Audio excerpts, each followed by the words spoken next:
European market set for higher open as investors turn attention to data and earnings. Central Bank of Nigeria cautions public on fake contract and project funding claims. Plus, oil prices gain on supply outages, caution over Russia-Ukraine war. Welcome to Business Express, reaching you from Abuja, Nigeria's capital. I am Musa Abubakar, your guide.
Now, Nigeria's blue economy contributes approximately 3% to GDP, primarily through oil and gas.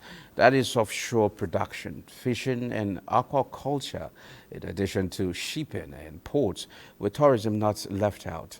Now, with conversations on reducing global inflation, how can Nigeria leverage her vast fisheries and aquaculture to enhance food security and reduce pressure on food prices, in addition to issues around import substitution by developing local maritime transportation and coastal shipping to reduce reliance on foreign vessels. Lowering import costs to job creation and more is our business today on Business Express. And we have here one of Nigeria's marine economists and MSMEs, trade expert by interest and architecture by profession, a chartered entrepreneur and LP president, Nigeria Bangladesh Business and Technology Forum, Bob Achanya. You're welcome to Business Express. Good to be here once again. Thank you for having me here. Well, you seems to be everywhere, Mr. Achanya. Well, let's start with the one everyone identifies with. Every evening, Nigerians love to relax in gardens with their tables garnished with catfish, tilapia, and croaker, among others, as foods. They are never, it's somehow never enough in supply. So just give us these particular potentials that we have in fisheries. How do we take advantage of that? And why we not even taking advantage of it in the first place? That's a multi-barrel question, I would say. But thank you for those beautiful questions. The question is, what is Nigeria doing? How are we bracing up to taking advantage of the blue economy? In Nigeria, the blue economy is estimated to over 870 trillion naira. And we are scratching the surface. You just alluded to the fact that the blue economy, I don't know where you got the stat, is contributing 3% to the GDP. I would rather say presently it's less than that. And unfortunately, or fortunately, we have the new administration leveraging that sector now and then having a standalone ministry to regulate and manage that sector. And that brings me to the issue of the framework for the blue economy itself. We just had the framework for the blue economy validated. The content is being still studied and scrutinized by development partners and other NGOs in order to find the nexus, that will provide that opportunity for Nigeria to actually take advantage. Aquaculture and fisheries is a very intrinsic part of that policy. And as it were, aquaculture and fisheries, sustainable practices in Nigeria, we still have a lot to learn from it. And I say this because if you look at the smaller African countries that we are in, that we have around us, a lot is going on there in the aquaculture and fisheries sectors. As small as Kenya is, if you go to Kenya, go around Lake Tanganyika and Lake Victoria, what is happening in the aquaculture and fisheries sector there, it will amaze you. But what are we having in Nigeria? I think what the Blue Economy Ministry is doing is laudable, but I think they also need to up the game in order for us to have a lot more contribution. We should look at how we can take aquaculture and fisheries, beyond the current realm in order for us to be able to gain, the benefits that are there. You have a lot of opportunities there business-wise. You have a lot of export potentials there. You have a lot of food security issues there. You have a lot of agriculture there. So we need to put all this together and then begin to work. And I want to give one suggestion to the ministry and of course the federal government. Okay, let's have it. The government cannot do it alone. So when we have policies and it's driven by government, so you are saying that the private sector is not carried along? The private sector needs to be brought in more. Let the environment be conducive for the private sector. So on the government part, on the government part, are they creating the conducive environment? Like I said, for the private aquaculture sector? and fishery policies have just been validated and taken in as a policy of the federal government. The job has been funded by some donor agencies over the last 2-3 years. It has just been taken in thanks to this government and then the effort of the Ministry for Marine and Blue Economy. And so a lot needs to be done in order to see. I remember when the environment is not even set. I don't think the environment is set. We see policy as a staccato thing. No, we need to do policy as a very conscious, responsive path to development. And do we even have the time, We need to it's better late than never. We need to accelerate. It's better late than never. If you do not have the time, and if you do not plan, you are planning to fail. Yeah, that's what I'm saying, that we should be accelerating that is the thing, and that is where the private sector comes in. Now, in these sectors, you have businesses, you have the ICTs, you have a lot of opportunities there. So they need to be encouraged more in order for them to excite the sector, and then the government comes in to provide the support, and then you move on. Government driving business is never done anywhere at all. And I think that is now you talked about policy. What specific policies or reforms you think are needed to somehow create an enabling environment for the blue economy to attract investment somehow? Well, for instance, in the tax sector, you see a lot is going on about taxation now. I have an office presently where the deluge of taxes on us in that environment is killing everybody. More than 70% of businesses in that plaza are closed down. How do they survive? Where do they get the resources? So what is government doing about providing that environment that will make the entrepreneur or the investor come in to be able to take on these responsibilities and act in a manner that will now put into the economy those areas that can now be exploited and exploited for the benefit of the economy. The more the businesses that come in, the more the tax that now accrues to government. So what do you think should be done to somehow encourage the private sector to come in and invest? I think government should have a lot more of the private sector interest at heart.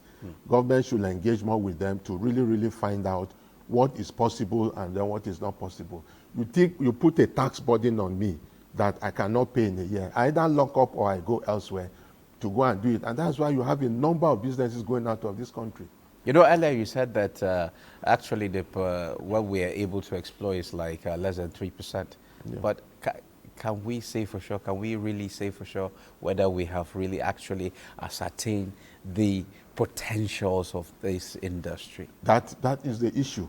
So within 9 months, from August 25th last year, when the ministry was established, and now, how do they come about the 3% contribution to GDP when I know no serious needs assessment has been done?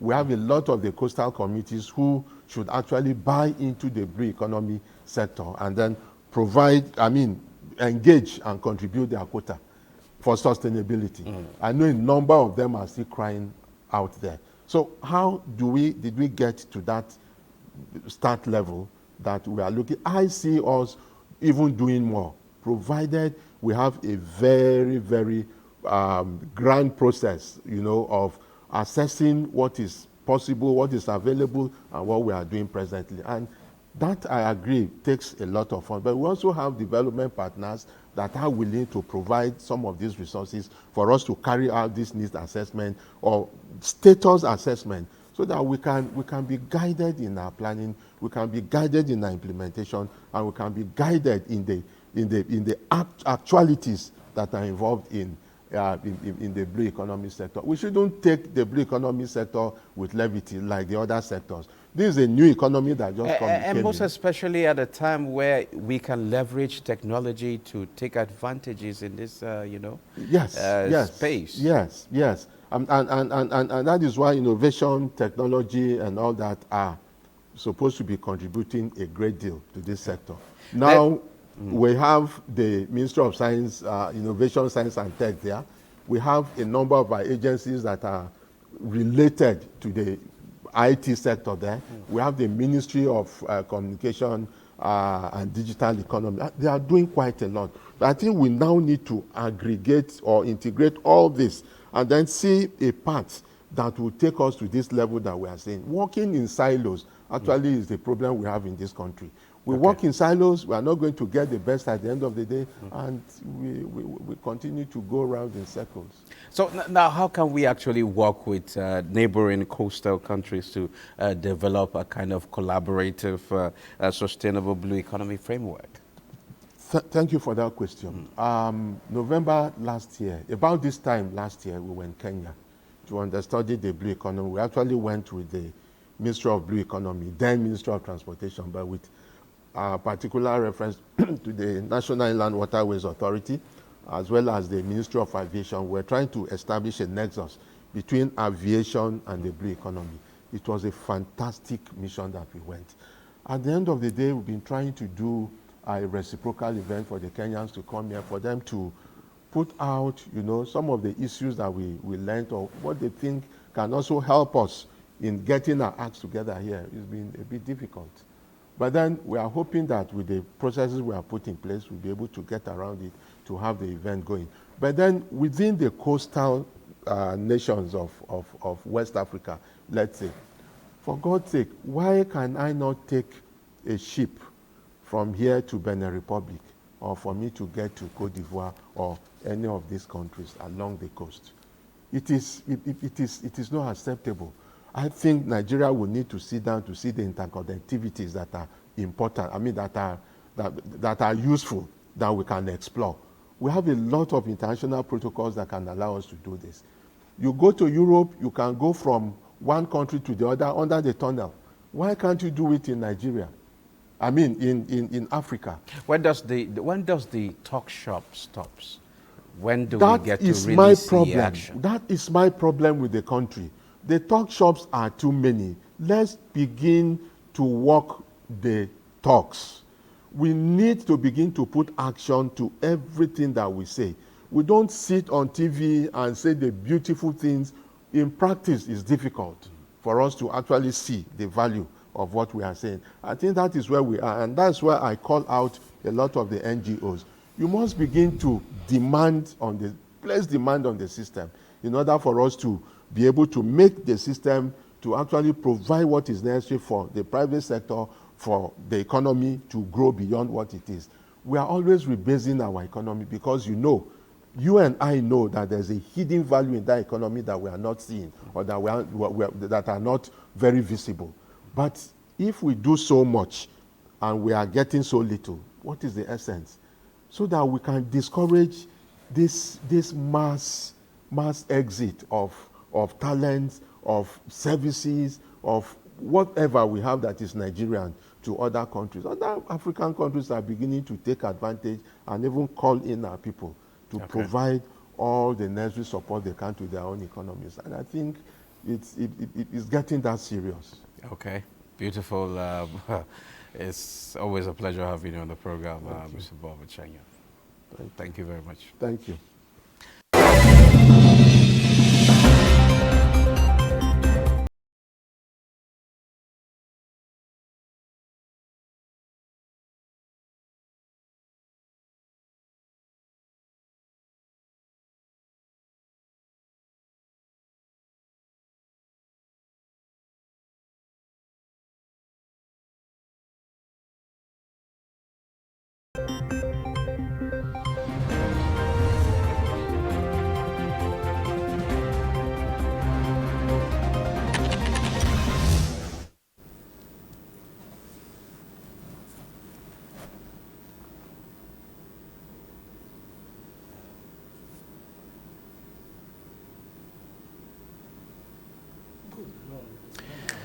European market set for higher open as investors turn attention to data and earnings. Central Bank of Nigeria cautions public on fake contract and project funding claims. Plus, oil prices gain on supply outages, caution over Russia-Ukraine war. Welcome to Business Express, reaching you from Abuja, Nigeria's capital. I am Musa Abubakar, your guide.